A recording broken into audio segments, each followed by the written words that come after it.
They threw her out in the rain with her husband's ashes still warm and her babies crying for help. The Millionaire family thought they'd erased her from their world.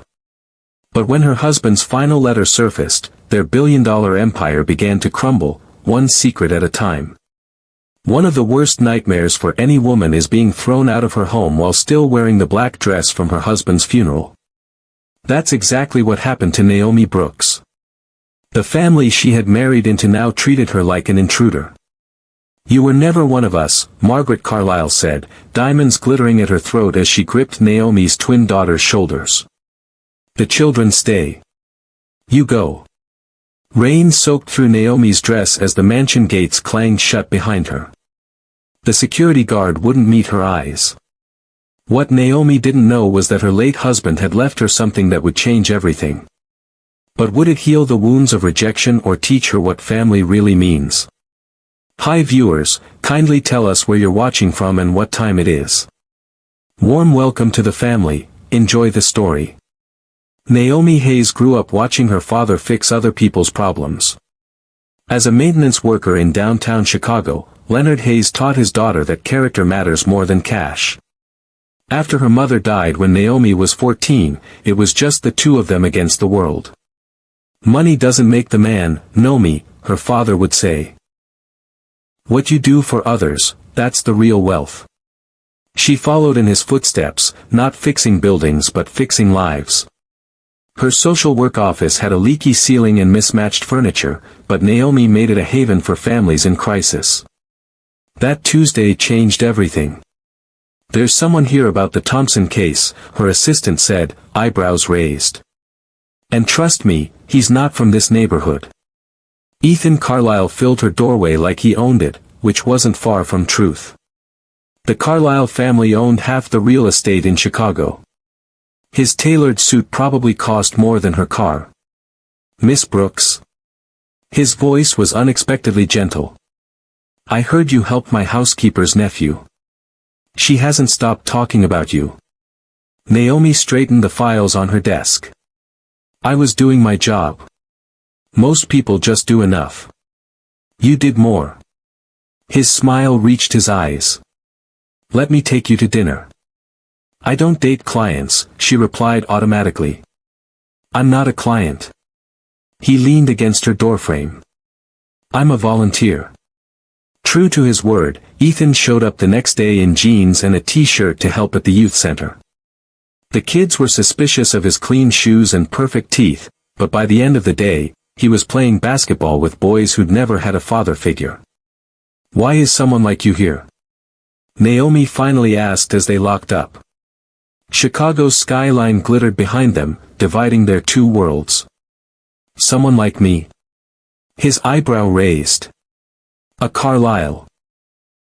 She wasn't intimidated by his name. "Your family builds luxury condos where these kids' homes used to be." Pain flickered across his face. "That's my father's legacy. Not mine." 3 weeks later, they were inseparable. Ethan brought coffee to her early meetings. Naomi introduced him to soul food at her favorite hole-in-the-wall restaurant. They argued about politics and agreed about music. When he kissed her for the first time, beneath the L train as it thundered overhead, Naomi felt the world shift. The whispers started immediately. At a charity gala, Naomi overheard two women in the bathroom. "It's obviously about rebellion," one whispered, unaware Naomi was in the stall. "He's dating her to upset his parents." "How long before he comes to his senses?" the other replied. "Men like him don't marry women like her." Ethan noticed her silence in the car afterward. "What happened?" "Nothing," she lied, then changed her mind. "Everything. Your world doesn't want me in it." He took her hand. "You're not dating my world. You're dating me." But his world became increasingly difficult to ignore. Photographers followed them. Comment sections filled with ugly words about their relationship. Even her friends worried. "Girl, I just don't want you hurt," her roommate from college said over coffee. "These rich white boys, they experiment with us. They don't marry us." Naomi almost believed it, until Ethan took her to the community garden where they'd volunteered together, got down on one knee, and offered her his grandmother's ring. "I've never been more certain of anything," he whispered. Meeting his family was worse than she'd imagined. The Carlisle mansion stretched like a fortress along Lake Michigan. Security cameras tracked their car as they approached. Inside, marble floors echoed beneath her sensible heels. Margaret Carlisle didn't stand when they entered the living room. She remained seated, martini in hand, eyes assessing Naomi like she was examining livestock. "Mother," Ethan said, his voice firm but tight. "This is Naomi. The woman I'm going to marry." Margaret's smile didn't reach her eyes. How unconventional. Dinner was a minefield of subtle insults and probing questions. "Where exactly did you grow up?" Translation, "Which ghetto?" "And your father does what?" Translation, "Is there any money at all?" "Social work must be so fulfilling." Translation, "How quaint that you need employment." Later, in the guest bedroom, separate from Ethan's, on Margaret's insistence, Naomi whispered into the phone to her father, "They hate me, Dad." "People fear what they don't understand, Naomi," Leonard replied. "And they don't understand someone choosing love over status. They married quickly, too quickly, according to the society pages." A small ceremony at the botanical gardens with wildflowers in Naomi's hair and joy in Ethan's eyes. Margaret wore navy blue, almost black, her disapproval evident in every tight smile. "Just give them time," Ethan promised as they danced under string lights. "They'll see what I see in you." For a while, it seemed possible. They moved into the east wing of the Carlisle mansion. Ethan joined the family business but started a foundation for affordable housing. Naomi continued her social work. They built a life in the seams between their different worlds. When she got pregnant with twins, Ethan painted the nursery himself. "They're going to have your smile," he whispered against her growing belly. "And your courage." Then came the Tuesday that destroyed everything. Rain, traffic, one careless driver. Ethan was gone before the ambulance arrived. What Naomi didn't know was that the worst was yet to come. They said Ethan Carlisle died instantly. The doctors called it a mercy. But there was no mercy in the way Naomi's phone rang at 3:17 p.m. on a Tuesday, or how the police officer's voice cracked when he asked her to sit down before he spoke. No mercy in how her legs gave way beneath her, or how her scream woke the twins from their afternoon nap. "There's been an accident, ma'am. Your husband's car, the rain." Naomi felt her world split cleanly in half, before those words and after. 20 minutes later, Margaret Carlisle strode into the emergency room wearing a camel coat with not a hair out of place. She didn't look at Naomi, hunched and sobbing in the waiting room chair. Instead, she walked directly to the nurse's station, her voice carrying clearly. "I'm Ethan Carlisle's mother. I need to speak with the doctor immediately." Have you ever had that moment when you realize you're utterly alone, even in a crowded room? When the person who made you feel like you belonged is suddenly gone? The doctor explained that a delivery truck had hydroplaned across 4 lanes of traffic. Ethan's car had been crushed between the truck and the concrete barrier. Death was instantaneous. No pain. Small mercies. Margaret nodded at the doctor's words, her face a perfect mask. No tears. No trembling. She signed the necessary papers with a steady hand. Only when they wheeled Ethan's body past did Naomi notice the slight tremor in Margaret's perfectly manicured fingers. For a heartbeat, Naomi thought they might share this unbearable grief. "I'll handle the arrangements," Margaret said, finally acknowledging Naomi's presence. "The Carlisle family has traditions to uphold." "He was my husband," Naomi whispered, her voice raw. Margaret's eyes were winter itself. "And he was my son for 34 years. You've had him for barely 3. The twins wailed from their stroller, sensing their mother's distress. Margaret glanced at them with something almost like softness before her face hardened again. I'll send a car for you tomorrow. The press will be watching. Please dress appropriately. She left Naomi standing there, clutching the bag of Ethan's personal effects, his wallet, keys, the cracked screen of his phone. The last pieces of the life they'd built. Back at the mansion, the East Wing felt like a museum. Ethan's coffee cup still sat on the counter. His running shoes waited by the door. His scent lingered on his pillow when Naomi buried her face in it, screaming until her throat burned. The twins didn't understand why their father didn't come to kiss them goodnight. At 4 years old, Zuri and Jamal couldn't grasp the concept of never again. They kept asking when Daddy was coming home, each question a fresh wound in Naomi's heart. When morning came, she couldn't bear to open her eyes. Opening them meant facing the first day of forever without him. If you've ever lost someone suddenly, you know that first morning feeling. That split second before full consciousness when everything seems normal, before reality crashes back in. The doorbell rang at precisely 9 a.m. Not Margaret herself, but her assistant, a thin man with glasses who couldn't meet Naomi's eyes. Mrs. Carlisle requests that you and the children be ready by noon, he said, handing her a garment bag. She took the liberty of having appropriate attire delivered. Inside was a black dress. Conservative. Expensive. Nothing Naomi would have chosen. She left it hanging on the door and dressed herself and the twins in the clothes Ethan had loved, her dark blue dress with silver threads that he'd said matched the night sky, and the twins' matching outfits he'd picked out himself. The funeral was a spectacle. St. Michael's Cathedral downtown filled with Chicago's elite, not friends mourning Ethan, but business associates performing grief for social currency. Photographers crowded the steps outside, capturing the Carlisle family tragedy for the evening news. Margaret orchestrated everything like a military operation. Naomi and the children were seated in the front row, but slightly apart from Richard Carlisle, Ethan's father, and Margaret.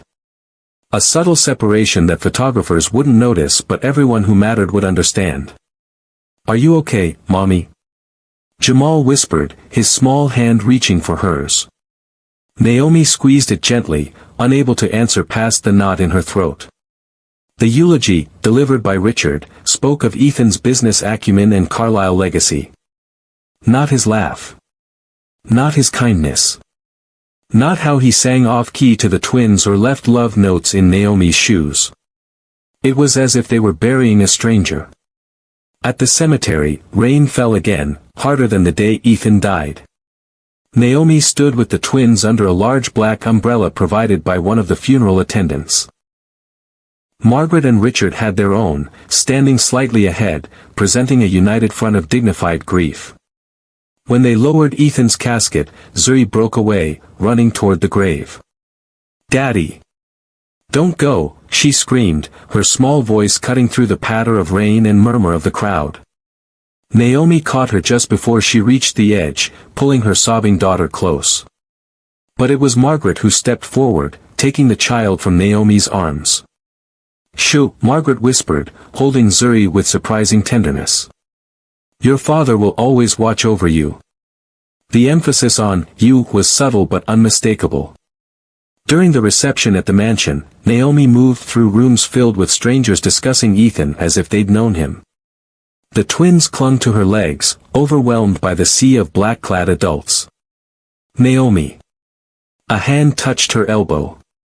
It was James, Ethan's older brother, whom she'd met only twice before. His eyes, so like Ethan's, were bloodshot. "I'm sorry." It was the first genuine condolence she'd received all day. "He loved you," James continued, his voice low. "More than anything." "Not according to your mother's eulogy," Naomi replied bitterly. James glanced toward Margaret, who was watching them from across the room. "Mother is protecting the family interests. Always has. Ethan was my family." "Yes," James said, looking uncomfortable. "Listen, if you need anything." "James." Margaret's voice cut through the conversation as she approached. "I believe the Hendersons were asking for you." James squeezed Naomi's hand quickly before walking away. Margaret watched him go before turning her attention to Naomi. The children seem tired, she observed. Perhaps you should take them upstairs. It wasn't a suggestion. That night, after putting the exhausted twins to bed, Naomi sat alone in the sitting room of their wing, staring at Ethan's favorite chair. The house felt different now, colder, as if the walls themselves had turned against her. A soft knock at the door broke her reverie. Richard Carlisle entered without waiting for a response. In 3 years of marriage, Naomi had barely exchanged 10 sentences with her father-in-law. "Naomi," he said, his voice businesslike despite the occasion. "We need to discuss arrangements moving forward." "Arrangements?" she repeated dully. "Yes. The company, the estate, the children's future. There are decisions to be made." Naomi looked up at him, suddenly alert. "The children's future is my responsibility. I'm their mother." Richard's expression didn't change. "Of course. But as Carlisles, they have certain, birthright considerations." A chill ran through her that had nothing to do with grief. "We'll speak properly tomorrow," Richard continued. "With the lawyers present." As he turned to leave, he added almost casually, "Margaret has always believed family should stay together. The children will always have a place here." The emphasis wasn't subtle this time. The door closed behind him, leaving Naomi alone with the terrible realization that she might have lost more than just her husband today. She didn't know it yet, but the worst was still to come. 3 weeks after they buried Ethan, Naomi sat in the Carlisle family library surrounded by dark wood and silence. Dust particles danced in the sunbeams that broke through heavy curtains. The grandfather clock in the corner ticked like a countdown. Her hands trembled slightly as she smoothed her skirt. She hadn't slept more than 3 hours at a stretch since Ethan died. Dark circles shadowed her eyes, and her wedding ring felt heavy on her finger. The massive oak doors swung open. 3 men in expensive suits entered, followed by Margaret and Richard Carlisle. No one smiled. No one offered condolences. Sometimes the worst moments of your life arrive in ordinary packaging. Have you ever felt that sudden drop in your stomach when you know something terrible is about to happen? Mrs. Brooks Carlisle, the oldest lawyer, began, not bothering to introduce himself. He opened a leather portfolio, avoiding her eyes. "We're here to discuss the matter of your continued residence and the distribution of Mr. Ethan Carlisle's estate." Naomi noticed he used her hyphenated name, the one she kept professionally but never used at home. A subtle reminder that she wasn't truly a Carlisle. "I don't understand," she said, her voice stronger than she felt. "Ethan and I discussed all this. We had wills drawn up when the twins were born." The lawyer exchanged glances with Richard. "I'm afraid those documents were preliminary. They were never properly executed." The room seemed to tilt sideways. "That's impossible," Naomi whispered. "We signed everything. Ethan handled it." Margaret's voice cut through the room like ice. "My son had many admirable qualities, but attention to legal detail wasn't one of them." The middle-aged lawyer cleared his throat and continued. "The Carlisle family properties, including this residence, are held in the family trust. Mr. Ethan Carlisle had lifetime use rights but did not personally own the property. Upon his death, those rights revert to the trust." Legal words that somehow didn't make sense. Naomi leaned forward. "I'm sorry, but what exactly are you saying?" Richard spoke for the first time, his voice businesslike. "You have no legal right to live here, Naomi. The house belongs to the Carlisle Trust." The third blow came quickly. Additionally, the younger lawyer added, "As Mr. Carlisle died without a valid will, and given that his personal assets were commingled with trust assets, there is very little in the way of liquid funds that pass outside the trust." Naomi felt her chest tighten. "Are you saying Ethan left us nothing?" "There is a small insurance policy," the older lawyer said, sliding a document across the table. $100,000. Hardly nothing. In any other world, it would have seemed like a fortune. In the Carlisle world, it was pocket change. When a family shows you who they really are, do you believe them the first time? Or do you make excuses because you can't face the truth? What about the children? Naomi asked, her voice barely audible. They're Carlisle's by blood. Margaret leaned forward, her diamond earrings catching the light. The children will always have a place here. They are Carlisle's, after all. The emphasis wasn't subtle. The implication was clear. Naomi's blood ran cold. They go where I go. We're a package deal.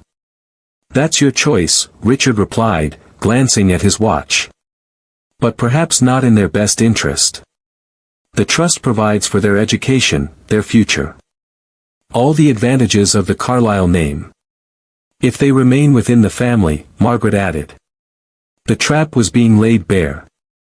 The choice they were offering wasn't a choice at all, leave her children or be thrown out with them into a world where the Carlisle name opened doors and the lack of it slammed them shut. Naomi stood up so quickly her chair scraped against the hardwood floor. My children stay with me. Ethan would never have allowed this. Ethan isn't here, Margaret replied coldly.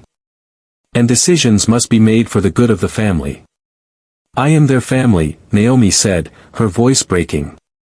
They're only family now. Richard sighed as if dealing with a difficult child. We've prepared a reasonable transition plan. You'll have 2 weeks to make arrangements. The trust will provide the insurance payment immediately to assist with relocation. 2 weeks. To find a place to live. To rebuild a life shattered by grief. To explain to 4-year-olds why they were leaving the only home they'd known. Naomi's hands clenched into fists. You can't do this. The older lawyer adjusted his glasses. I assure you, Mrs. Brooks Carlisle, legally, we can. When she returned to her wing of the mansion, Naomi found 2 security guards standing outside her door. To assist with the transition, they explained politely. But their presence sent the message, she was no longer family. She was an intruder. Inside, the twins were playing with their nanny, blissfully unaware that their world was collapsing again. Mommy. Zuri ran to her, arms outstretched. We made pictures for Daddy in heaven. Naomi gathered her daughter close, breathing in the sweet scent of her hair. How could she explain this to them? How could she protect them from the cruelty of the world when she couldn't even protect herself? The next morning, she found movers in her closet, packing Ethan's things into boxes labeled storage. When she protested, the head mover simply handed her a work order signed by Richard Carlisle. These items belong to the family collection, it read. Not even his clothes were hers to keep. Not his watch collection. Not the silly coffee mug she'd given him that said, world's most patient husband. They were erasing him piece by piece. That night, after tucking the twins into bed, Naomi called her father in tears. Dad, they're taking everything, she sobbed into the phone. The house, his things, even his memory. Leonard's voice was tight with anger. Come home, baby girl. I've still got your old room. They said the twins can stay, she whispered. Without me. Her father's response was immediate, that will never happen. Not while I'm breathing. But the next day, Naomi found the twins' nanny packing their favorite toys. Mrs. Carlisle said to prepare for a weekend at the lake house, the woman explained nervously. The lake house. The Carlisle family retreat. Hours away from Chicago. Naomi found Margaret in the garden, pruning roses with silver shears. You're not taking my children anywhere, Naomi said, her grief momentarily overcome by maternal fury. Margaret didn't look up. They're Carlisle children. They belong with family. I am their family. For now. Margaret finally met her eyes. But courts tend to favor stability, financial security, family connections. Things we can provide in abundance. The threat was clear. The Carlisles were preparing for a custody battle, and they had unlimited resources to fight it. Have you ever been forced to choose between two impossible options? When every path forward seems to lead to heartbreak. Naomi made her decision that night. They would leave, all of them, before the Carlisles could separate them. She packed frantically, taking only what they could carry: clothes, the twins' favorite toys, the few photos of Ethan she could hide in her suitcase. She called a taxi for 5 a.m., when the house would be quiet. The twins were confused but excited for what she called their special adventure. But at 4:30 a.m., as she zipped the last suitcase, her bedroom door swung open. Margaret stood there, still in her silk robe, flanked by security. "Going somewhere?" she asked coldly. "With the children?" "We're leaving," Naomi said, standing her ground.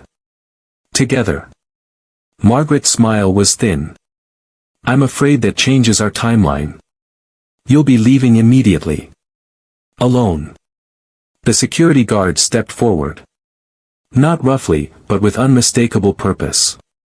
"The children stay," Margaret continued. "For now. You can contest it legally, of course. With what resources, I wonder?"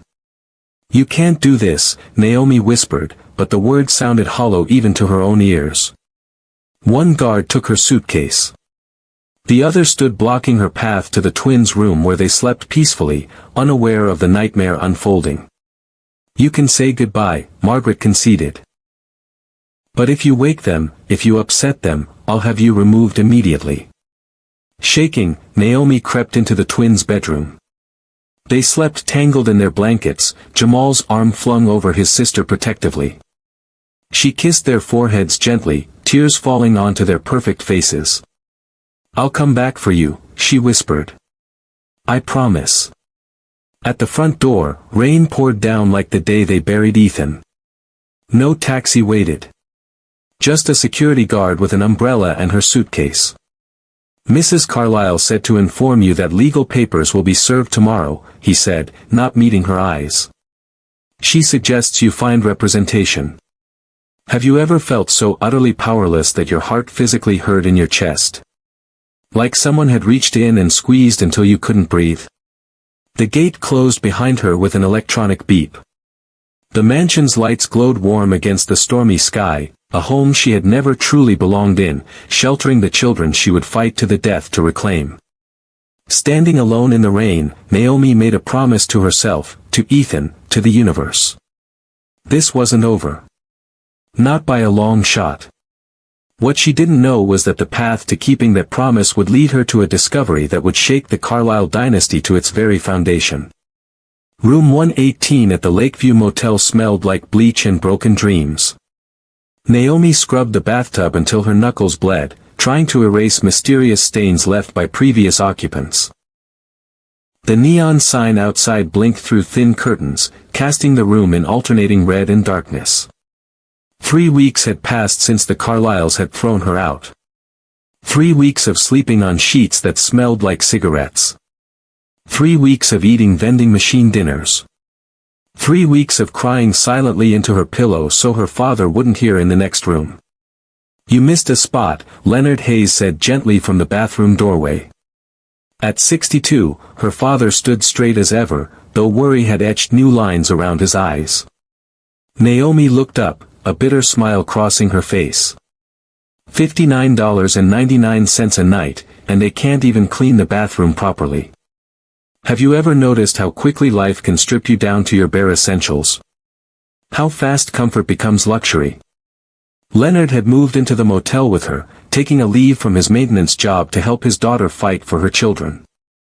His social security check and her rapidly dwindling insurance money barely covered the weekly rate. "The lawyer called," he said, sitting on the closed toilet lid. "Still no visitation order." Naomi's scrubbing intensified. "It's been 3 weeks, Dad. 3 weeks since I've held my babies." The Carlisle's legal team had filed emergency custody papers the day after her eviction, citing abandonment and mental instability following spousal death. They painted her as a grieving widow unfit to care for children. The temporary order had been granted before Naomi could even find a lawyer. "We'll get them back," Leonard promised. "Margaret Carlisle might have money, but nobody loves those kids like you do." The problem was, in the American legal system, money spoke louder than love. Every morning, Naomi woke at 4:30 a.m. and put on a gray uniform with "Clean Sweep Services" embroidered on the pocket. Her social work career was on hold. The Carlisles had made calls, suggested she was unstable. No agency would touch her. So she cleaned. Office buildings, mostly. Emptying trash cans while executives slept in their suburban homes. Wiping fingerprints off glass doors. Vacuuming carpets that cost more than what she earned in a month. The cruel twist. Most of those buildings had Carlisle Properties engraved on their cornerstones. The irony wasn't lost on her. She was now cleaning the very empire that had taken everything from her. Ever had that feeling where life seems determined to break you? To grind you down until there's nothing left but dust. On Tuesdays and Thursdays, she cleaned the Carlisle corporate headquarters on Michigan Avenue. The first time she pushed her cleaning cart past Ethan's former office, now occupied by his cousin, she nearly collapsed. His nameplate was gone, replaced as easily as an outdated piece of furniture. Sometimes she wondered if the executives recognized her as she emptied their trash, the widow of Ethan Carlisle, now reduced to cleaning their coffee rings. "Keep your head down," her supervisor advised. "This job pays better than most cleaning gigs because nobody asks questions." So Naomi learned to become invisible. To fade into the background like the hum of the vacuum cleaner. To exist in the shadows of the world that had once welcomed her through its front doors. Each night, she returned to room 118 with aching feet and raw hands. The cleaning chemicals burned her skin, leaving red patches despite the gloves. But the physical pain was nothing compared to the hollow ache of missing her children. "Did you eat today?" Leonard would ask, setting out a sandwich from the gas station across the street. "I'm not hungry," she'd reply, but would force herself to eat anyway. She needed strength for the fight ahead. The court battle dragged on. The Carlisle's lawyers filed motion after motion, each one requiring responses that drained the insurance money faster than water through a sieve. They requested psychological evaluations, financial disclosures, character witnesses. "They're trying to bankrupt us," her lawyer explained during one of their increasingly brief phone calls. "It's a war of attrition. Have you ever stood at the edge of giving up? When every path forward seems blocked by walls too high to climb." On her darkest night, 6 weeks after losing her children, Naomi sat on the cracked concrete by the motel's empty swimming pool.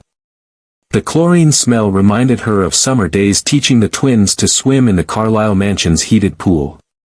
"I can't do this anymore, Dad," she whispered as Leonard lowered himself beside her.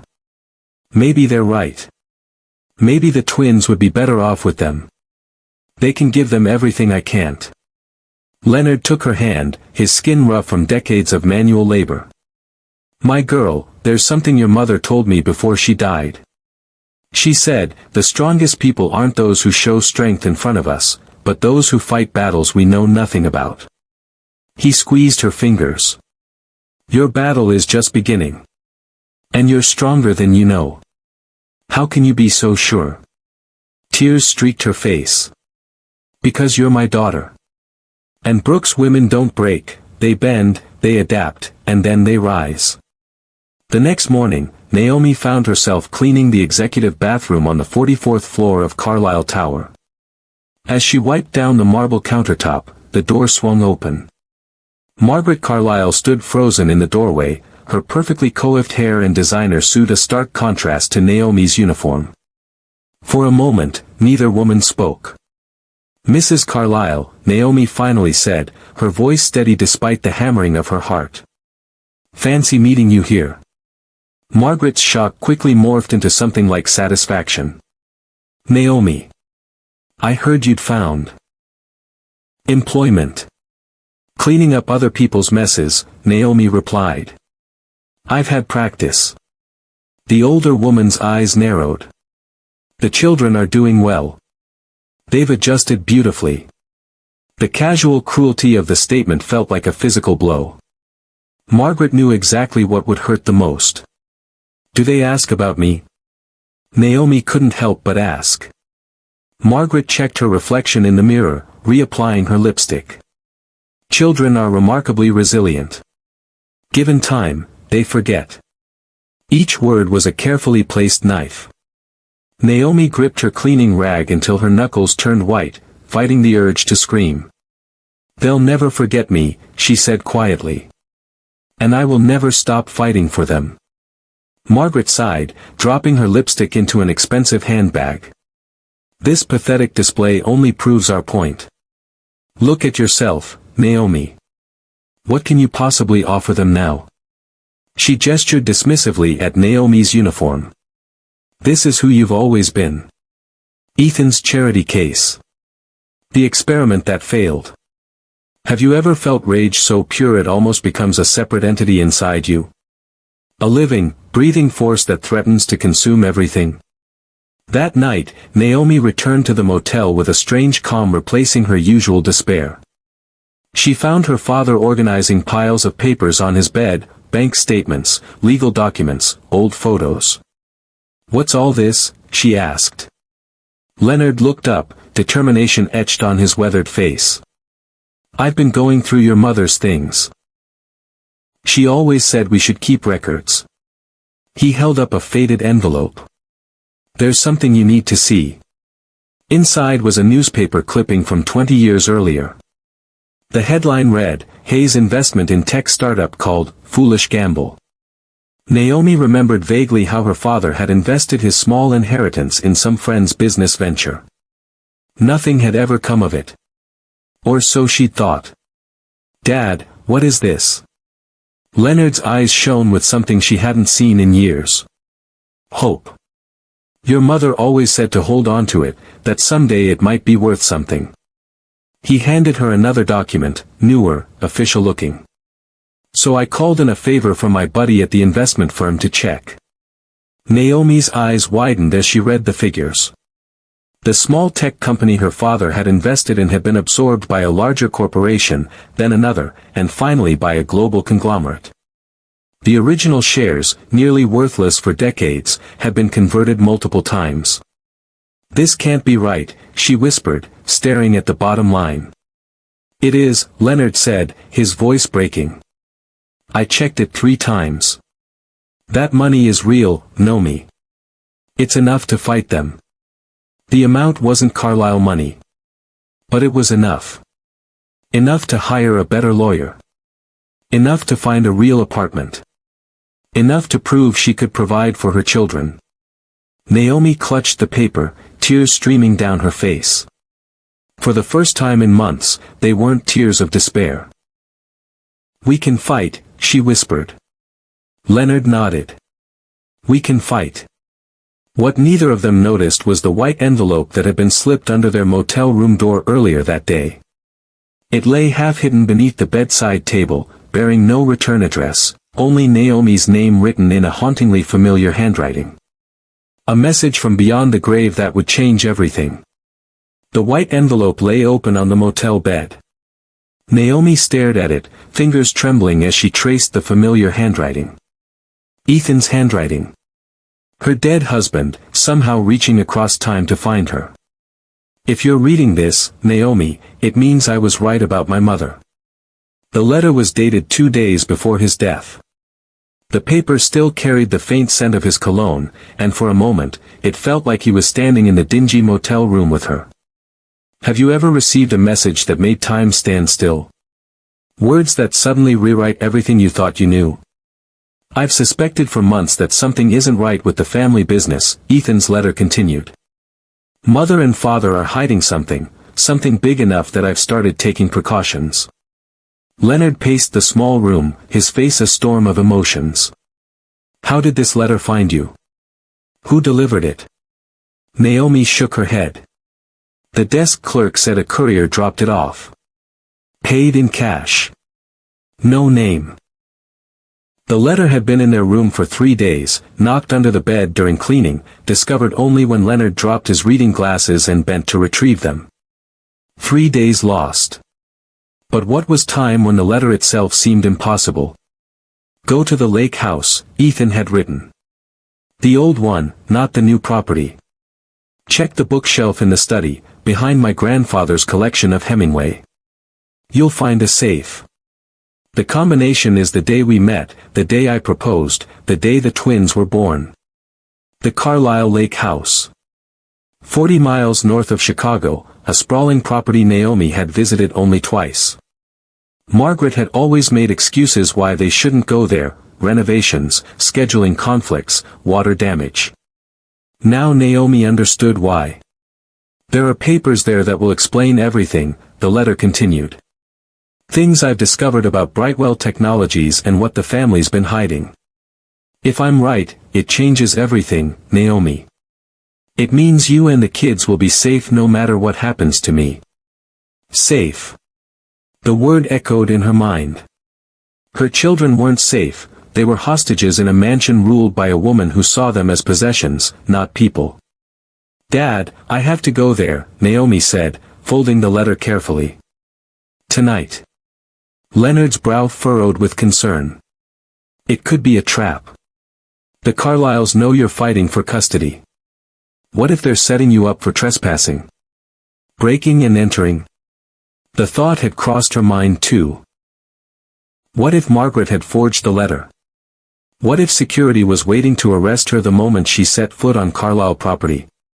But the handwriting, she'd know Ethan's looping Y's and sharp T's anywhere. The way he always wrote her name with extra care, as if the letters themselves were precious. Have you ever had to choose between playing it safe and risking everything on a slim chance? When your head says stop but your heart screams go? What about the court hearing tomorrow? Leonard reminded her. The judge is finally allowing you supervised visitation with the twins. If you miss it. I know. Naomi closed her eyes, the weight of the decision crushing her chest. But what if this is the key to getting them back permanently? What if Ethan left something that could change everything? She thought of her children sleeping in that cold mansion. Did they still cry for her at night? Did anyone comfort them, tell them their mother was fighting for them with every breath? Her court-appointed lawyer had been blunt about their chances. The Carlyles have unlimited resources and influence throughout Cook County. We're looking at years of litigation, and frankly, they just need to outlast your ability to pay legal fees. Years. Years of supervised visits while her children grew up calling Margaret mother. Years of watching them from a distance, becoming strangers who shared blood but not life. Unacceptable. If I leave now, I can be at the lake house by midnight, Naomi said, grabbing her jacket. The hearing's at 10 a.m. I can make it back. Leonard's eyes reflected her determination. Then I'm driving. You need to rest. The night air carried a chill as they loaded into Leonard's ancient Ford pickup. The highway stretched empty before them, street lights blurring as they drove north away from the city. Naomi leaned against the passenger window, watching the urban landscape give way to suburbs, then to darkness broken only by the occasional farmhouse. Your mother would be proud of you, Leonard said after miles of silence. She never backed down from a fight either. Naomi smiled faintly, remembering the woman who taught her to stand tall even when the world tried to push her down. I wish she could have met the twins. Met Ethan. She knows them, Leonard said with quiet certainty. Just like Ethan is watching over you now. Is there anyone in your life who believes in you so completely that their faith becomes your strength? Someone who sees your courage even when you're terrified? The lake house appeared as a dark silhouette against the star-filled sky. No lights, no cars in the driveway. The property had a neglected feel, overgrown hedges, leaves gathered in corners of the porch. Stay in the truck, Naomi told her father. If anyone comes, honk 3 times. The spare key was still hidden in the fake rock by the back door, another detail from Ethan's letter that proved its authenticity. The door opened with a creak that echoed through the empty house. Inside, dust sheets covered furniture like ghostly shrouds. The air smelled musty, untouched. Naomi used her phone's flashlight to navigate through the main floor to the study. The bookshelves loomed tall in the darkness, hundreds of leather-bound volumes collecting dust. Hemingway. She found the collection exactly where Ethan had described, 12 books with gold-stamped titles. Her hands trembled as she removed them one by one, revealing the small walls safe behind. The combination, the numbers that marked their life together. She spun the dial carefully. April 16, 21, the day they met. August 29, 21, the day Ethan proposed. February 13, 22, the twins' birthday. The safe door swung open with a soft click.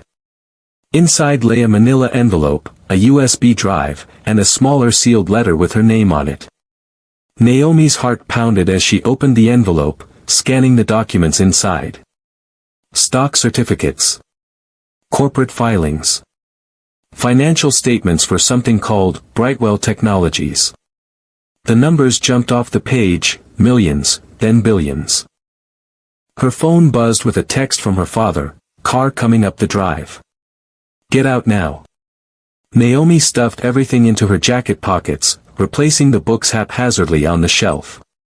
She darted through the house toward the back door, pausing only when she heard voices outside.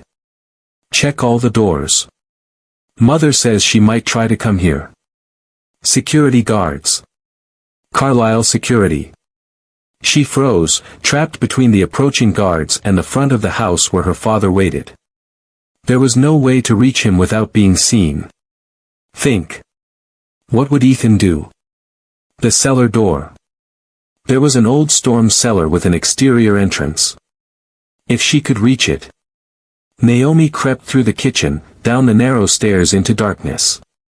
Spider webs brushed her face as she navigated by touch and memory. The exterior doors would be around the north side, hopefully unguarded. The rusty hinges protested as she pushed upward. Night air rushed in as she peered out cautiously. Clear. She pulled herself up and closed the doors quietly behind her, staying low as she circled the house. Her father's truck was gone from the driveway. Smart man. He wouldn't lead them to her. Naomi slipped into the woods surrounding the property, using her phone's compass to guide her toward the highway. The documents pressed against her ribs as she ran, each step taking her farther from the guards and closer to whatever truth Ethan had died protecting. 2 miles later, she found her father parked at a 24-hour gas station, engine running, worry etched on his face. Thank God, he breathed as she slid into the passenger seat. I saw them coming and had to move. What did you find? Naomi pulled out the documents with shaking hands. I'm not sure yet. Something about Brightwell Technologies. Ethan owned stock, a lot of it. Leonard started driving back toward Chicago, keeping exactly at the speed limit. Any idea what it means? Not yet. But there's a USB drive too. And another letter. She opened the second letter carefully, her heart squeezing at the sight of Ethan's handwriting again. My beloved Naomi, if you're reading this, then my fears were justified. I've invested my personal inheritance, not family money, into Brightwell Technologies years ago. The company has grown beyond anyone's expectations. The enclosed documents prove your ownership now. The current valuation, it's over $500 million, Naomi. All of it yours and the children's. Keep this hidden until you're ready. The Carlisles don't know about this investment. I kept it separate from family business intentionally. Use it wisely. Use it for good. I love you forever, Ethan. $500 million. The number didn't seem real. Couldn't be real. And yet the stock certificates in her hands told a different story. Have you ever had your entire world turned upside down in an instant? When suddenly the impossible becomes possible. Dad, Naomi whispered, her voice breaking. We can fight them now. Really fight them. Leonard glanced at the papers, his eyes widening. Is this legitimate? We'll find out tomorrow. I need to get these to a lawyer, a real lawyer, not the court-appointed one. And I need to make that hearing. As they drove back toward Chicago, dawn breaking over the skyline, Naomi felt something she hadn't experienced since Ethan died. Power. The security of knowing she could protect her children. The Carlisles had money, influence, connections. Now, so did she. What she didn't realize was that the USB drive in her pocket contained something even more valuable than money, something that would destroy the Carlisle family forever. And Margaret would do anything to keep it buried. The Chicago skyline glittered like broken glass as dawn broke over the city. Naomi sat in a leather chair across from attorney Diana Chen, who studied the documents spread across her polished desk. The clock on the wall showed 6:47 a.m., just over 3 hours until the custody hearing. And you found these last night? Chen asked, her expression careful, professional. Nothing like the overworked public defender who'd been handling Naomi's case. Yes, Naomi replied, the exhaustion of the night settling into her bones. In the safe, exactly where Ethan's letter said they would be. Chen picked up one of the stock certificates, examining it under her desk lamp. Brightwell Technologies. They're not publicly traded, but they're a major player in renewable energy storage. Very private, very exclusive. Her finger traced the number of shares. And you say your husband purchased these with his personal inheritance? Not Carlisle money? That's what his letter claimed. Naomi leaned forward. Is it real? Can they take it from me too?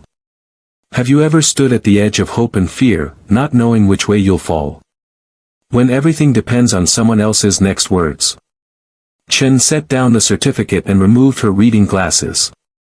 Mrs. Brooks Carlisle, if these documents are legitimate, and they appear to be, then you're now one of the largest private shareholders of a multi-billion-dollar corporation. The words hung in the air like smoke. The USB drive, Naomi said, pulling it from her pocket. We haven't looked at it yet. Chen inserted it into her computer, and the screen filled with files, hundreds of them. Financial records. Emails. Legal documents. Photos. This will take time to analyze properly, Chen said, scrolling through the folders. But at first glance. She opened an email from Ethan to his financial advisor dated 6 months before his death. Please confirm the current valuation of my Brightwell holdings. With the new DOE contract, my financial advisor suggests the private share value may have tripled. If accurate, I'll need to update my contingency plans. The response was equally revealing. Ethan, your instincts were right. Current private valuation places your stake at approximately $527 million. Contingency documents are ready for your signature. Are you still keeping this separate from the family holdings? Naomi felt her chest tighten. She'd known from the letter that the amount was substantial, but seeing the confirmation made it real in a way that the abstract number hadn't. $500 million. Is this really mine? She whispered. Chen nodded slowly. According to these documents, yes. Ethan left everything to you and the twins through a separate trust, one the Carlisles apparently know nothing about. The implications crashed over Naomi like a wave. No more cleaning offices at night. No more scraping together change for vending machine dinners. No more powerlessness in the face of Carlisle money and influence. The hearing, she said suddenly, glancing at the clock. We need to be there in 2 hours. Chen's smile was sharp, predatory. Oh, we'll be there. And Mrs. Carlisle is going to have the surprise of her life. The courthouse loomed gray and imposing against the morning sky. Naomi smoothed her simple black dress, the nicest thing she still owned, and took a deep breath. Remember, Chen instructed as they climbed the steps, say nothing about the discovery yet. Let them make their case first. Inside, Margaret and Richard Carlisle sat with 3 attorneys, their expressions confident, almost bored. This was just another business meeting to them. Another hostile takeover. Until they saw Diana Chen. Your Honor, the Carlisle attorney began after preliminary introductions, we believe continued separation is in the children's best interest. Mrs. Brooks Carlisle lacks stable housing, employment, and the resources necessary for proper childcare. She abandoned the children in the middle of the night, Margaret interjected, her voice dripping with rehearsed concern. Left them without saying goodbye. Naomi's hands clenched in her lap, rage building behind her practiced calm. Mrs. Carlisle, the judge said firmly, please allow your counsel to speak. The Carlisle attorney continued, presenting financial statements, character witnesses, and psychological evaluations, all painting Naomi as unstable, grieving, and incapable. When it was Chen's turn, she stood casually, almost lazily. Your Honor, my client has secured appropriate housing, financial stability, and all necessary resources for her children's care. The Carlisle attorney smirked. Last documentation shows residence at the Lakeview Motel and employment as a janitor. Hardly appropriate for. As of this morning, Chen interrupted, sliding documents to the judge, my client has secured a 3-bedroom apartment in Lincoln Park. Additionally, she has substantial financial resources. She placed a sealed file on the judge's bench. These documents verify Ms. Brooks Carlisle's ownership of assets exceeding $500 million through her late husband's private investments. The courtroom fell silent. Margaret's face drained of color. That's impossible, Richard Carlisle snapped. Ethan had no private investments of that magnitude. On the contrary, Chen replied smoothly. Mr. Carlisle maintained separate finances for years. My client is now the majority shareholder of Brightwell Technologies, among other holdings. Have you ever seen someone's world collapse in real time? The moment when power shifts and everything they thought they controlled slips through their fingers. The judge reviewed the documents carefully, then looked at the Carlisle family with new interest. These circumstances changed the court's assessment significantly. Mrs. Brooks Carlisle clearly has the means to provide for her children. This is absurd, Margaret hissed. Those documents must be forged. The judge raised an eyebrow. That's a serious allegation, Mrs. Carlisle. Do you have evidence to support it? Of course she didn't. Not yet. The hearing ended with an order for immediate return of the twins to Naomi's custody. The Carlisle's attorneys requested a verification period for the financial documents, which the judge granted, but the children would be with their mother during that time. In the courthouse hallway, Margaret cornered Naomi while the lawyers conferred. Whatever game you're playing won't work, she whispered, her perfect facade cracking. Those children are Carlisle's. Naomi met her gaze steadily. They're my children. And I'm taking them home today. You have no idea what you're dealing with, Margaret's voice trembled slightly. Where did you get those documents? Naomi smiled. From Ethan. He made sure we'd be protected from you. Something flickered in Margaret's eyes, not just anger, but fear. The lake house. You went to the lake house. Ethan left me a letter, Naomi confirmed.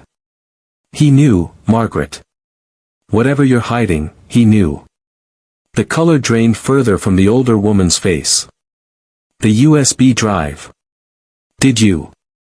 Mrs. Brooks Carlisle, Chen called from down the hall. The court officer is ready to escort us to retrieve your children. As Naomi turned to leave, Margaret grabbed her arm, fingers digging in painfully. This isn't over. You have no idea what's on that drive. Naomi pulled away. But I will soon. 2 hours later, Naomi knelt in the marble foyer of the Carlisle mansion as Zuri and Jamal ran toward her, their small bodies crashing into hers with the force of their love and relief. Mommy! Zuri sobbed, burying her face in Naomi's neck. You came back. I told you I would, Naomi whispered, breathing in their scent, feeling their heartbeats against hers. I will always come back for you. Jamal's small hand touched her wet cheek. Are we going home now? Home. Not this cold mansion with its judgment and secrets. Not the motel room that smelled of desperation and loss. Yes, baby, Naomi said. We're going to a new home. Just us. As they walked down the mansion's steps, past the security guards who now opened doors instead of blocking them, Naomi felt the weight of the USB drive in her pocket. Whatever secrets it held had frightened Margaret Carlisle, a woman who feared nothing.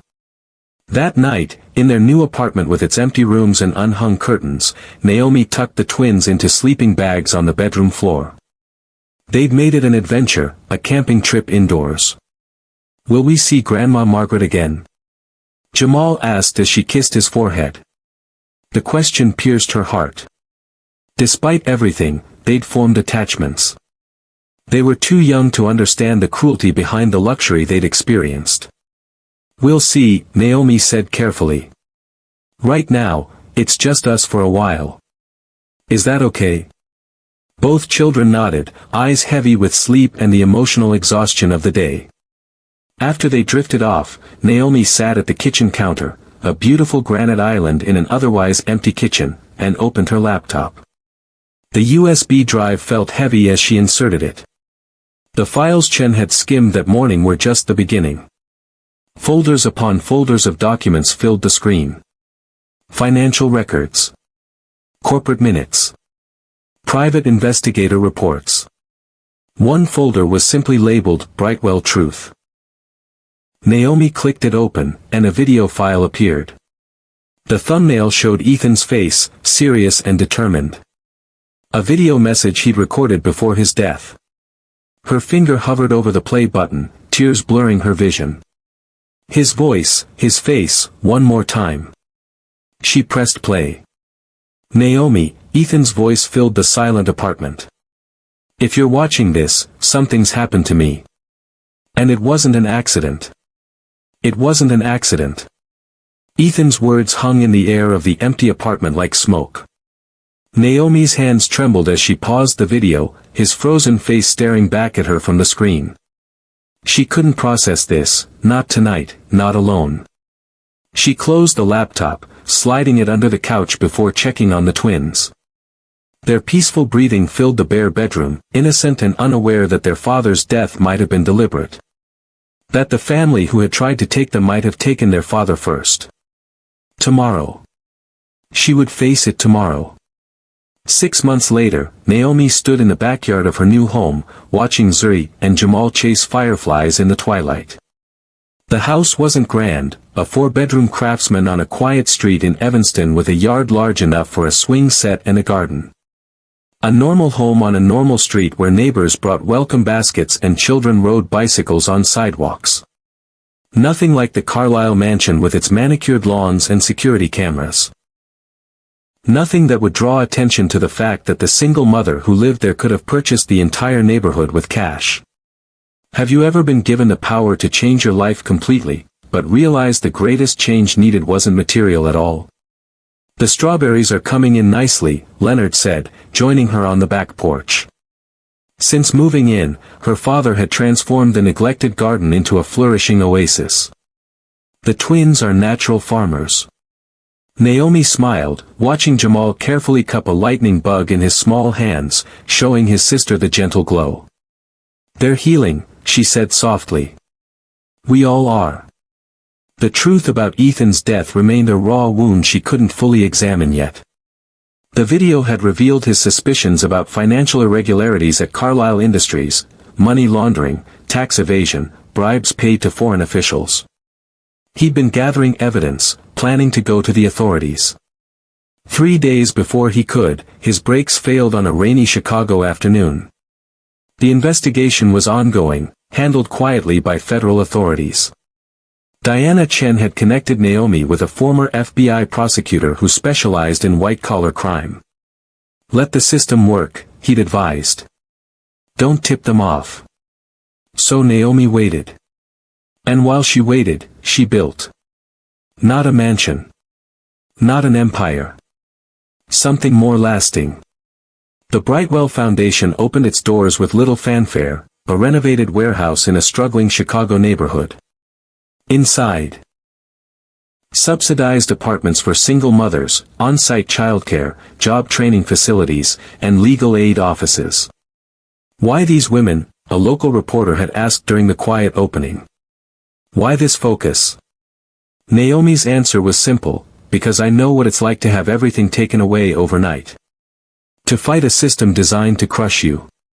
These women deserve a fighting chance. She didn't mention the Carlisles. Didn't speak of revenge. The foundation was built on hope, not bitterness. Behind the scenes, Naomi's influence within Brightwell Technologies grew.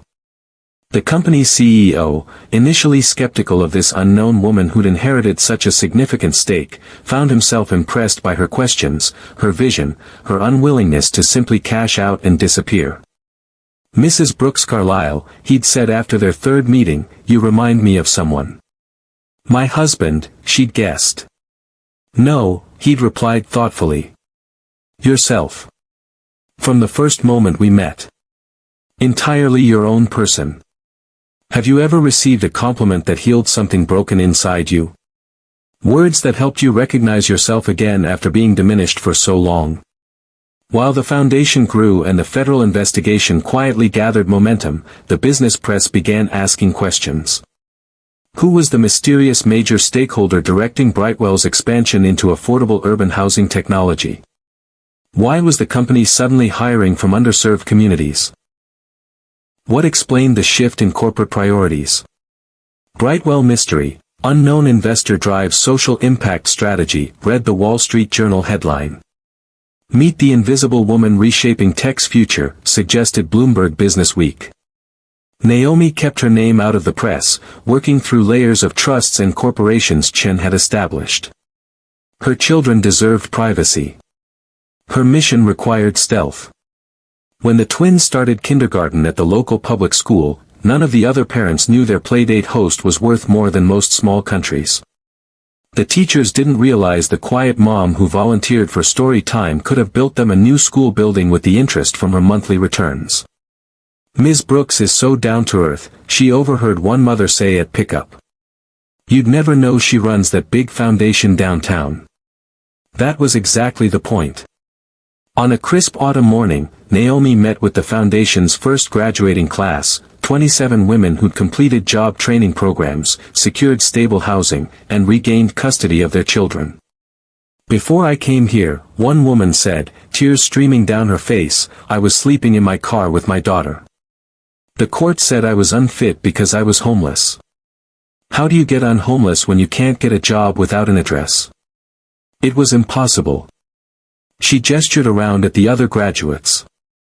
"You didn't just give us money. You gave us dignity. A chance to stand on our own." Another woman nodded. "My ex-husband's family tried to take my son. They had money, connections. I had nothing.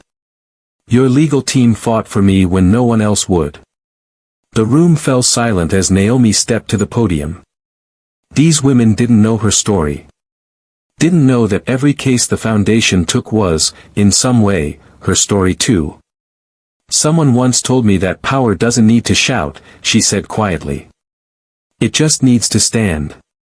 Today, I see 27 women standing in their power. And that's just the beginning. The women received their certificates, along with keys to newly renovated apartments they could afford on their new salaries. Not charity, opportunity. Have you ever wondered what true power looks like? It's not mansions or designer clothes. It's watching someone who was broken stand tall again because you helped them find their strength. That evening, as Naomi cooked dinner with her father, a news alert flashed on her phone. Carlisle Industries stock plummets amid rumors of federal investigation. Leonard glanced at the screen. "Is this it? Is it starting?" Naomi nodded, a complex mix of emotions washing over her. "The prosecutors warned me. Once the subpoenas go out, things will move quickly." "Are you ready?" he asked gently.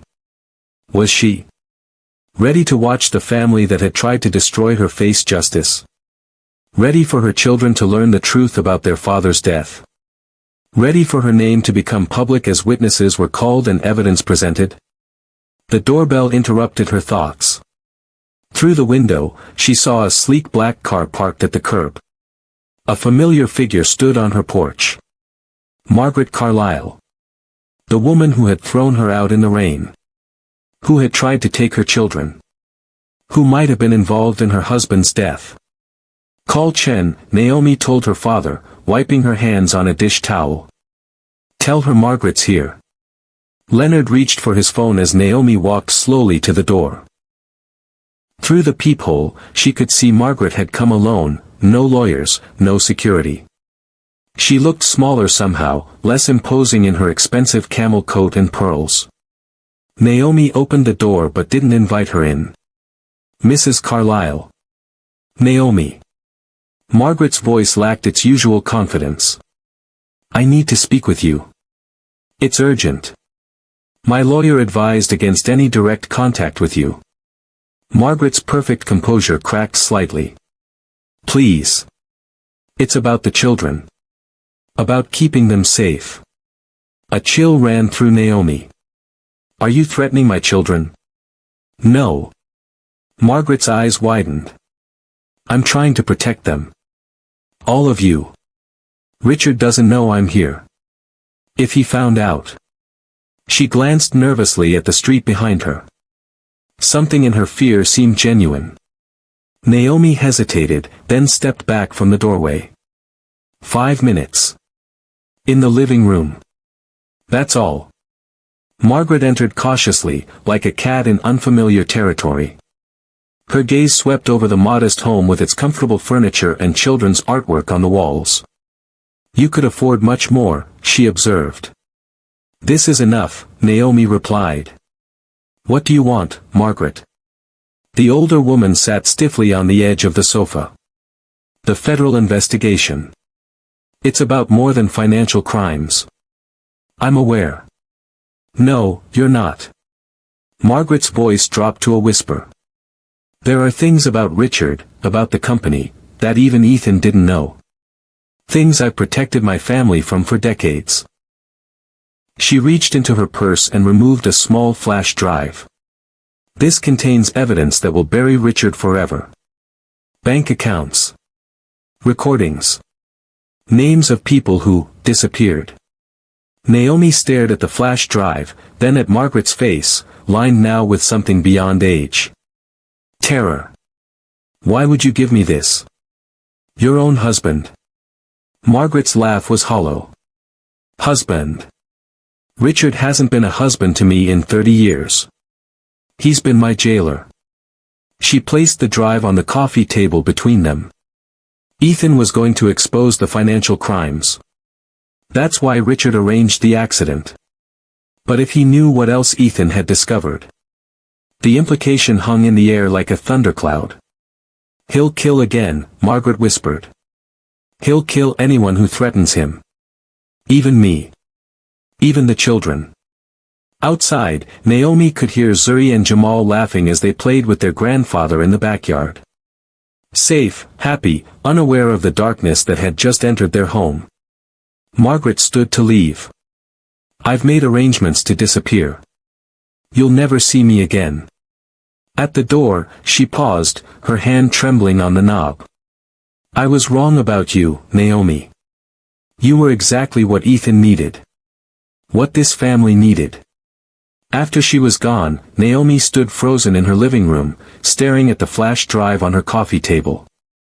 A choice lay before her, one that would determine not just the future of the Carlisle family, but the safety of her own.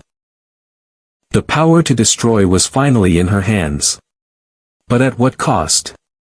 The flash drive felt impossibly heavy in Naomi's hand as federal agents sealed it in an evidence bag. 3 days had passed since Margaret's desperate visit. 3 days of sleepless nights and security patrols outside her modest home. Mrs. Brooks Carlisle, the lead investigator said, her voice professional but gentle, what you've given us, it's beyond what we expected. The scope of these crimes crosses into territories that require additional federal agencies. Naomi watched the woman's face carefully. You mean murder? The agent didn't flinch. Among other things. The evidence suggests Richard Carlisle has been involved in activities that go well beyond financial crimes. Thunder rumbled outside, a spring storm gathering force over Lake Michigan. The twins were at school, protected by undercover agents posing as new staff members. Leonard sat beside Naomi at the kitchen table, his hand steady on her shoulder. "What happens now?" she asked. "Protective custody would be the safest option for all of you," the agent replied. "Until arrests are made.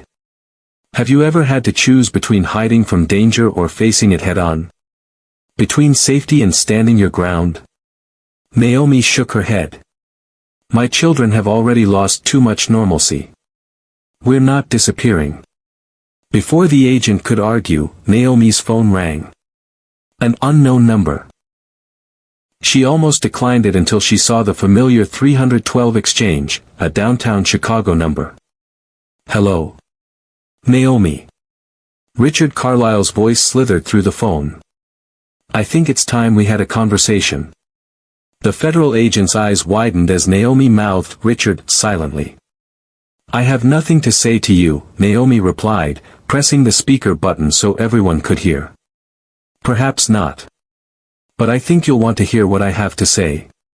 His voice was smooth, controlled, a stark contrast to Margaret's panicked warnings. "The Carlisle family is facing some temporary difficulties. I'm aware." The stock had plummeted another 30% overnight as news of the federal investigation spread. "These misunderstandings can be resolved," Richard continued as if discussing a minor scheduling conflict. "But in the meantime, certain family matters need attention. The children's trust funds, for instance. Their future place in the family business." The sheer audacity stole Naomi's breath. After everything, he was calling about money. About legacy. "My children want for nothing," she said coldly. "Of course." His tone shifted, becoming almost warm. "You've done remarkably well for yourself. Brightwell Technologies, quite the inheritance Ethan left you." He always did have a good eye for investments. A chill ran down Naomi's spine. How long had Richard known about her connection to Brightwell? Was this call really about reconciliation, or was it reconnaissance? A way to gauge how much she knew. The federal agent scribbled a note, "Keep him talking." "What exactly do you want, Richard?" Naomi asked, injecting confusion into her voice. "Families should stick together during difficult times," he replied. "Margaret has been unwell. Saying concerning things. Making accusations." So that was it. He was fishing for information about Margaret's whereabouts and what she might have revealed. "I haven't seen Margaret since the custody hearing," Naomi lied smoothly. "But I'm sorry to hear she's unwell." Richard's pause lasted a beat too long. "Yes, well. She's always been fragile. The doctors are concerned about her mental state." Another note from the agent, "Margaret in danger?" "That's terrible," Naomi said, maintaining her act. "The twins ask about her sometimes. Their grandmother." The emotional manipulation was deliberate, reminding Richard that his access to his grandchildren depended on Naomi's goodwill. "They're Carlisle's," Richard said, his voice hardening slightly. "Despite everything. They deserve their birthright." "And what birthright is that?" Naomi couldn't keep the edge from her voice. "A legacy of secrets? Of crimes?" "Careful, Naomi." All pretense of warmth vanished. "You're playing a game you don't understand." The federal agent signaled for her to de-escalate. Antagonizing him now would be dangerous. "I'm not playing any game," she said, softening her tone. "I'm raising my children and running a foundation. That's all." Richard's chuckle was cold. "Your foundation?" "Yes, I've read about your charitable work. Taking in society's strays. Is it guilt, I wonder? Or something else? Have you ever faced someone who thinks they can still control you? Who doesn't realize the power has shifted? It's called compassion, Richard. Something the Carlisle family could learn about. Compassion doesn't build empires, he replied dismissively. But speaking of building, I understand Brightwell is considering a new headquarters. Chicago would welcome them home. The rapid shift in topic was calculated. From threats to business opportunities in the span of seconds. Classic Richard Carlisle, always looking for leverage, 4 angles. I'll pass along your interest to the board, Naomi said noncommittally. Do that. His voice regained its false warmth. And Naomi? The family would like to see the children. A dinner, perhaps. At the house. The trap was so obvious it was almost insulting. Get her and the twins to the mansion, isolated, controlled territory. That's not possible right now, she replied. School schedules, you understand. Of course. His disappointment sounded almost genuine. Another time, then. Soon. After the call ended, the federal agents exchanged glances. He's testing you, the lead investigator said. Trying to figure out what you know. And what Margaret told me, Naomi added, her heart racing despite her calm exterior during the call. He's afraid. As he should be. The agent gathered her files. The arrest warrant is being processed. With what you've provided, we expect to move within 48 hours. After the agents left, Naomi sat in silence with her father, the weight of what was coming settling over them. You did the right thing, Leonard said finally. Giving them the evidence. Had she? The decision had tormented her for 3 days. Use Margaret's evidence to destroy Richard completely, or protect her children from the public spectacle that would follow. In the end, justice for Ethan had tipped the scales. I hope so, she whispered. That evening, as she helped the twins with homework at the kitchen table, her phone rang again. Another unknown number. Mrs. Brooks Carlisle. An unfamiliar male voice. This is James Carlisle. Ethan's brother. Naomi's grip tightened on the phone. In all the chaos, she'd almost forgotten about James, the brother who had shown her the only kindness at Ethan's funeral. James. This is unexpected. I know. And I apologize. His voice was hushed, as if he didn't want to be overheard. I need to see you. Tonight if possible. It's about Ethan. About what really happened to him. She hesitated, suspicion warring with curiosity. Your father already called today. Is this some kind of coordinated effort? My father? James sounded genuinely surprised. No. God, no. He doesn't know I'm calling you. No one does. Please, Naomi. I was Ethan's brother. I loved him. I need to make this right. What would you do? Trust a member of the family that had already tried to destroy you? Or turn away someone who might have answers about your husband's death? Where? She asked finally. The Botanical Gardens. 9 o'clock. By the fountain where you and Ethan were married. His voice cracked slightly. Come alone. Please. After hanging up, Naomi called Diana Chen, then the federal agents. Both advised against the meeting. Too risky. Too many unknowns. Let us handle it, the agent urged. We're close to making arrests. But some questions couldn't wait for the justice system's slow machinery. Some answers Naomi needed for herself. At 8:45 p.m., she parked near the Chicago Botanical Gardens, the spring flowers ghostly in the security lighting. Federal agents were positioned throughout the gardens, invisible but present, a precaution Chen had insisted upon. The fountain burbled softly in the night air, the spot where she and Ethan had exchanged vows now transformed into something somber, almost sacred. No one else was there. She checked her watch. 8:57 p.m. Footsteps approached from behind, too heavy to be James's. Naomi turned slowly, her heart hammering. Richard Carlisle stood 10 feet away, his expression unreadable in the dim light. "I'm disappointed, Naomi," he said quietly. "I thought you were smarter than this." Panic surged through her. "Where's James?" Richard's smile was cold. "James is currently on his way to Tokyo for business. His phone, unfortunately, was stolen this afternoon.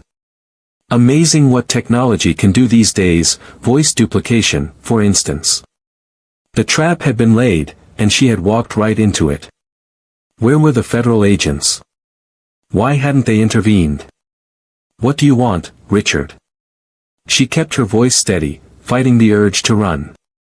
He stepped closer, hands casually in the pockets of his expensive coat. "I want what's mine. The flash drive Margaret gave you. The evidence." So he knew. Somehow, he knew everything. "It's too late," Naomi said, taking a step back. "The FBI has it all." Richard laughed softly. "Always one step behind. That's why Margaret could never truly be a Carlisle. No vision. No understanding of power." He withdrew his right hand from his pocket. Something metallic glinted in the dim light. "Did you really think I came alone?" Naomi asked, desperately stalling for time. "There are federal agents all over these gardens." Richard's smile didn't waver. "I'm counting on it. By the time they reach us, this will be a tragic story of a deranged widow who couldn't accept the truth about her husband's accident. Who fabricated wild conspiracy theories. Who attacked her father-in-law when confronted with reality." He took another step forward. A sad end to a sad story. Naomi's phone buzzed in her pocket, a text message. Help, perhaps. But she couldn't look away from Richard, couldn't reach for it without triggering whatever he had planned. "Why, Richard?" she asked, her voice barely audible over the fountain. "Your own son. Your own flesh and blood." Something flickered in his eyes, not remorse, but irritation. "Ethan chose you over family. Over legacy. He was going to destroy everything I've built. Everything the Carlisle name stands for. And what's that? Corruption. Murder. Empire," Richard hissed. "Power that lasts generations. Something small people like you could never understand." As he raised his hand, Naomi suddenly realized why the federal agents hadn't intervened. They were never there. Someone had intercepted her calls, rerouted her requests. She was truly alone. "Goodbye, Naomi," Richard said almost gently. "Give my son my regards." A blinding light suddenly flooded the garden, freezing Richard in place. A voice boomed through a megaphone. "Richard Carlisle. FBI. Drop your weapon and put your hands where we can see them." Dozens of agents emerged from the darkness, weapons drawn. Richard's face transformed from confidence to shock, then to something far more dangerous, cornered rage. He lunged toward Naomi, weapon raised, as the night exploded into chaos. The gunshot echoed through the botanical gardens, but no blood was spilled that night. A federal agent tackled Richard Carlisle from behind as he lunged toward Naomi, sending his weapon, a silver letter opener, not a gun, clattering across the stone pathway. "You've ruined everything," Richard had snarled as agents handcuffed him. "Everything." That was 6 months ago. Now, Naomi's car crunched up the familiar gravel driveway of the Carlisle estate, autumn leaves swirling in her wake. The mansion loomed against the gray October sky, its windows reflecting the dying afternoon light like cold, judging eyes. She hadn't been back since the night they'd thrown her out in the rain. The night they'd tried to take her children. Yet here she was, returning by choice, on her own terms.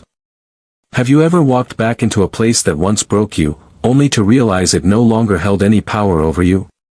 Security cameras tracked her approach, but the gates had opened without question. They knew she was coming. The once impeccable gardens showed signs of neglect, untrimmed hedges, weeds pushing through gravel paths. The Carlisle empire was crumbling one leaf at a time. Naomi parked directly in front of the main entrance, not off to the side where the help were expected to leave their vehicles. She straightened her simple blue dress, not designer, but well-made, and checked her reflection in the rearview mirror. The woman who looked back bore little resemblance to the one who had been evicted nearly 2 years ago. This woman's eyes held steady confidence. Her shoulders didn't hunch in anticipation of the next blow. Her hands no longer trembled. She was done being afraid. The massive front door opened before she could knock. Not a butler or maid, but Margaret herself stood in the doorway. The older woman had aged a decade in 6 months. The perfect coiffure was now streaked with gray, the aristocratic posture slightly stooped. Naomi. Her voice was hollow. Thank you for coming.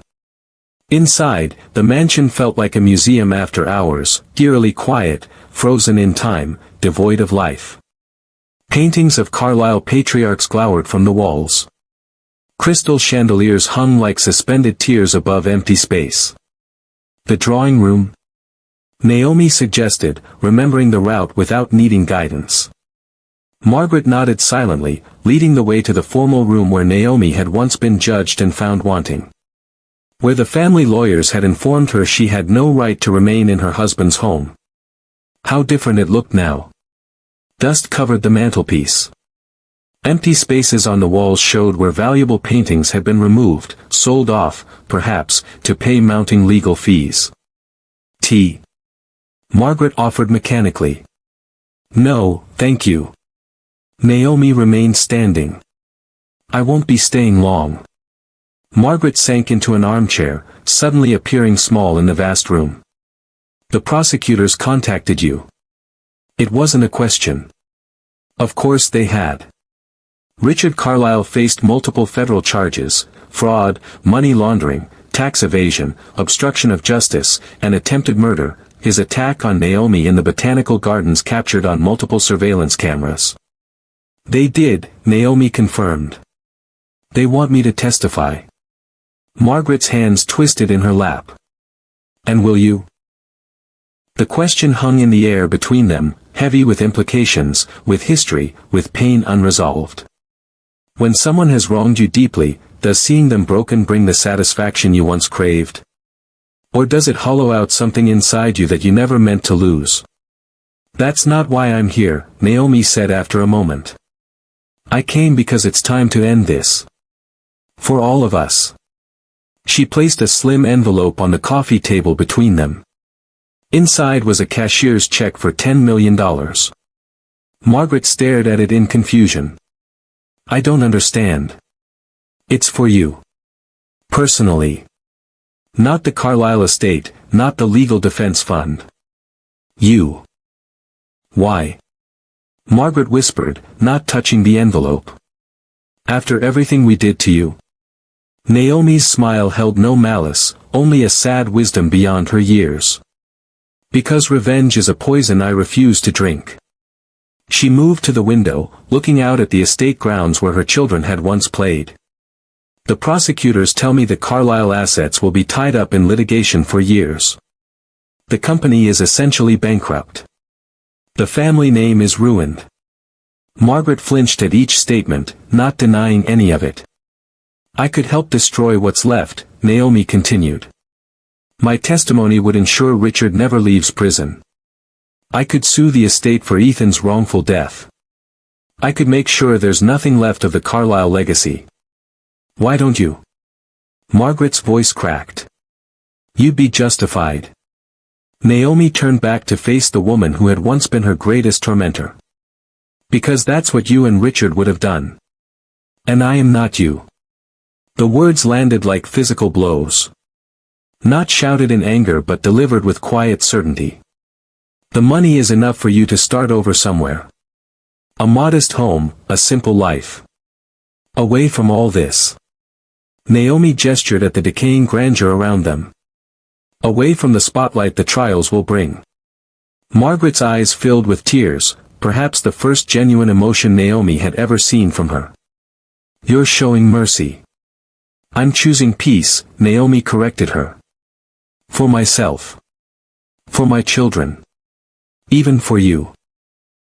Sometimes the greatest victory isn't in destroying your enemy, but in refusing to let them destroy the best parts of you. Have you ever found yourself at that crossroads, choosing between vengeance and freedom? Margaret rose unsteadily, moving to a small writing desk in the corner. From a drawer, she withdrew a velvet pouch. These belong to Ethan's grandmother, she said, holding it out. The diamonds are real. He wanted the twins to have them when they were older. Naomi accepted the pouch without opening it. Thank you. I was wrong about you, Margaret said softly. You were never after the Carlisle money or name. You loved my son. I still do, Naomi replied simply. Margaret's composure finally broke, tears streaming down her lined face. I lost him twice. Once when he died, and once when I learned the truth about Richard's involvement. I know. Naomi's voice held no triumph, only understanding. That's a weight you'll carry forever. I wouldn't wish it on anyone. The two women stood in silence, not friends, not even reconciled, but reaching some fragile understanding across the chasm of their shared loss. What will you tell the twins? Margaret finally asked. About their grandfather? About me? Naomi considered the question carefully. The truth, when they're old enough to understand it. That people can make terrible mistakes. That power without compassion corrupts. That their father was a good man who stood against it. And about me? That you loved them in your own way. That you were a product of your time and upbringing. That forgiveness doesn't require forgetting. Margaret moved to the window, looking out at her crumbling kingdom. I never apologized to you. For what we did. For trying to take your children. No, Naomi agreed, you didn't. Another silence stretched between them. I'm sorry, Margaret finally whispered, the words seeming to physically pain her. It's inadequate. Meaningless, perhaps. But I am sorry, Naomi. Naomi picked up her purse, preparing to leave. Not meaningless. Late, but not meaningless.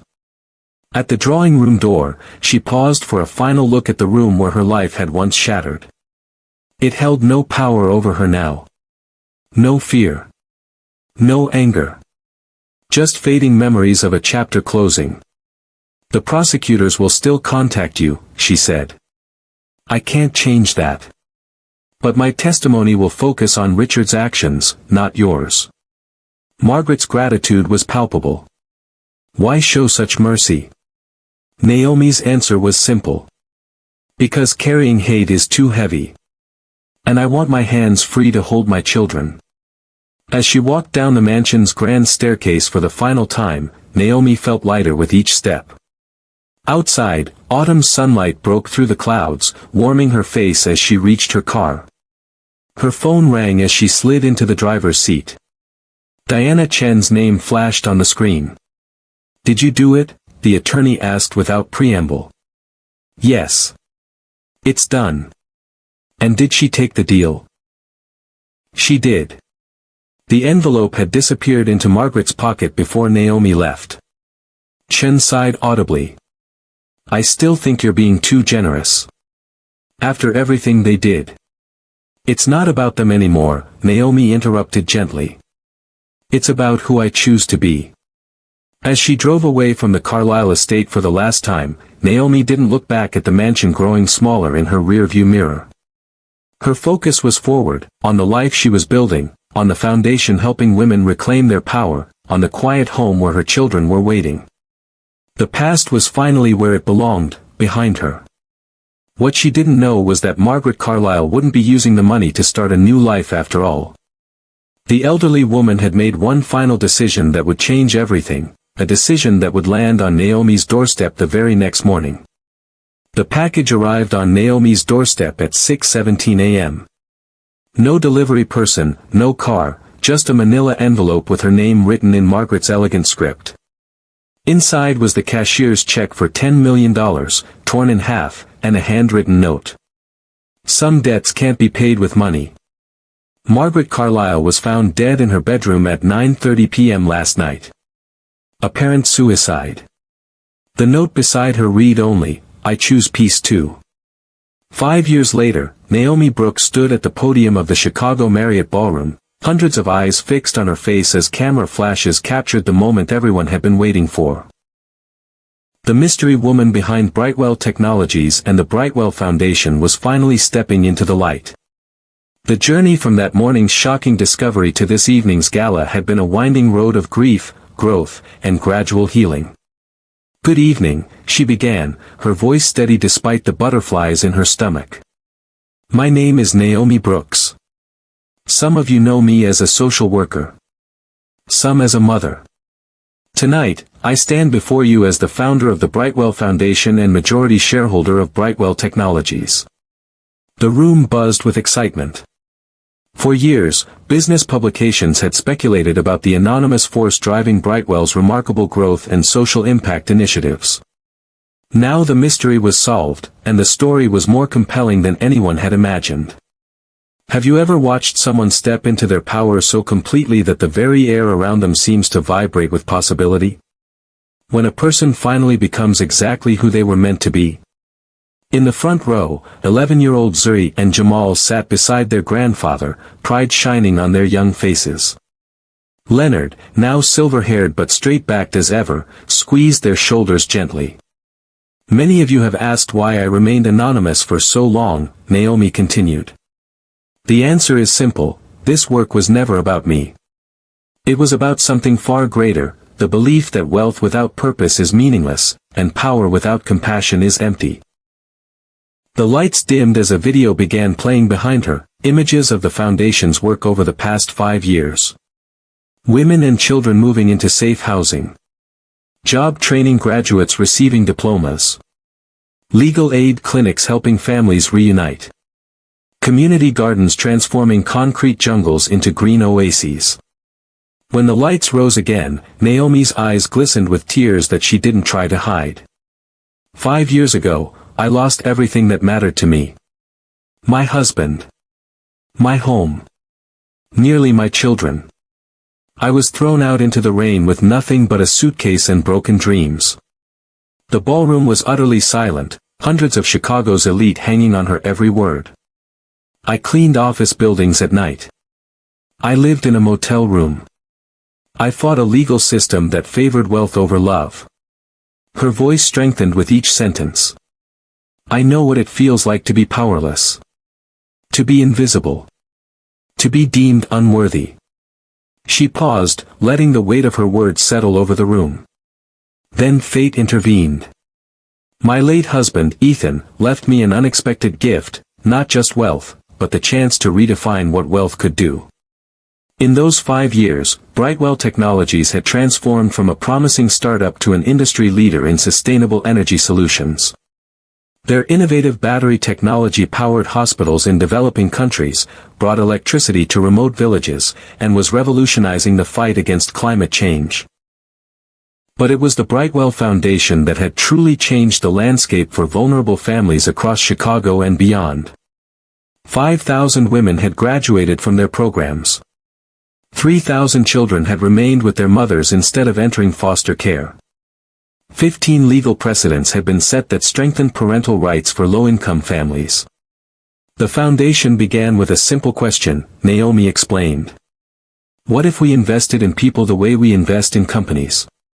What if we saw human potential as the greatest resource of all? In the audience, Diana Chin dabbed at her eyes. The fierce attorney who had fought beside Naomi through the darkest days now served as the foundation's legal director, leading a team that had changed laws as well as lives. My children once asked me why we didn't live in a mansion like their father's family, Naomi continued, a small smile playing at her lips. I told them that true wealth isn't measured by the size of your home, but by the impact of your heart. Have you ever realized that the most valuable lessons often come from our deepest wounds? That sometimes the very thing meant to break us becomes our greatest strength? The twins are watching tonight, she acknowledged, turning toward her children. Everything I've done, every choice I've made, has been guided by one question: what kind of world am I creating for them? What values am I teaching through my actions, not just my words? The answer had been clear from the beginning. Not revenge, but renewal. Not bitterness, but building. Not looking back, but lifting others forward. Tonight, we announce the expansion of the Brightwell Foundation into 5 new cities, Naomi revealed to enthusiastic applause. By 2030, we aim to serve 50,000 families nationwide, creating pathways from crisis to stability, from dependence to dignity. The gala had already raised over $12 million, a drop in the bucket compared to Brightwell's resources, but significant in symbolizing community investment in the mission. Many of you have asked about the Carlisle family, Naomi acknowledged, addressing the elephant in the room. The rise and fall of the dynasty had been tabloid fodder for years. Richard Carlisle's trial had exposed decades of corruption. Margaret's suicide had added tragic dimensions to an already sensational story. I could stand here and speak of justice served or karma delivered, Naomi said quietly. But that would diminish what we're building together. The foundation isn't a response to darkness. It's a commitment to light. She stepped away from the podium, moving to the edge of the stage to speak more intimately to the crowd. When people experience trauma, they have 2 paths. They can allow it to define them, to harden them, to close them off from love and possibility. Or they can use it as fuel to create something beautiful from the ashes. The images behind her shifted to show children playing in foundation-built playgrounds, mothers graduating from nursing school, families moving into their first homes. The Carlisles taught me what wealth isn't, Naomi said. These women taught me what it truly is. Resilience. Courage. The ability to fall 7 times and stand up 8. In the years since Margaret's death, Naomi had slowly made peace with the complex legacy of the Carlisle family. She had established college trusts for the children with Margaret's jewelry. She had even visited Richard once in prison, not for forgiveness, but for closure. My husband used to say that power doesn't need to shout, it just needs to stand. Her voice softened. Tonight, I'm standing. Not alone, but with all of you. Not in spite of my scars, but because of them. The standing ovation lasted nearly 5 minutes. Business leaders, politicians, celebrities, all on their feet, witnessing something rare in their world, authentic purpose married to extraordinary resources. After the gala, as the last guests departed and the cleanup crew began their work, Naomi sat alone at a table strewn with emptied champagne glasses and program booklets. Zuri and Jamal had gone home with their grandfather, exhausted but exhilarated by the evening's events. Diana dropped into the chair beside her, kicking off her heels with a grateful sigh. Well, boss, you did it. The mysterious billionaire has a face now. How does it feel?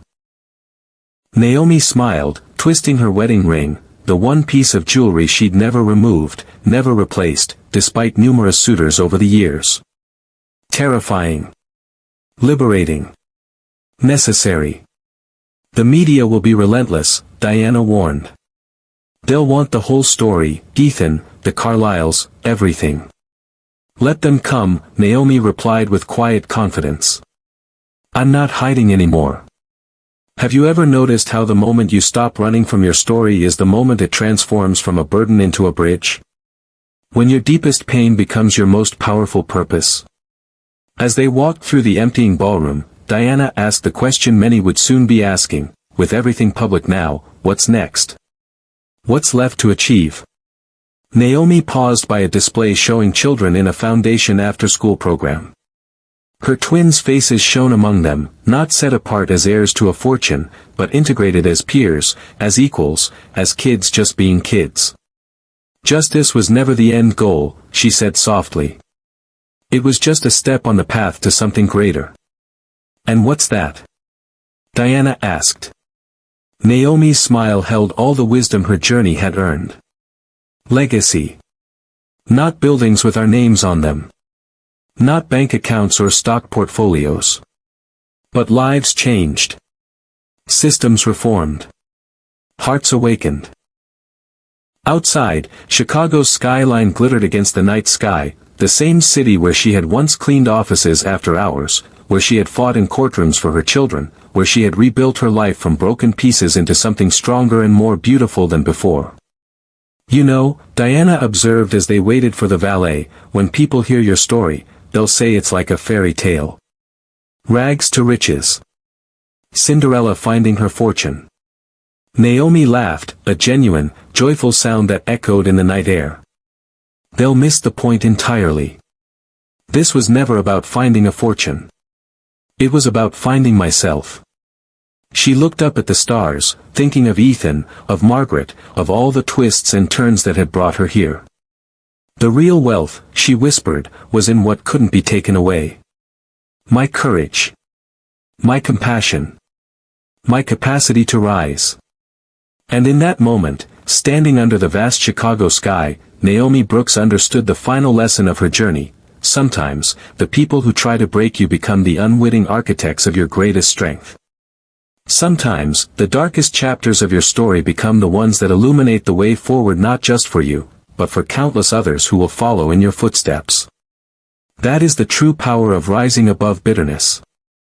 Not just healing your own heart, but helping heal the world.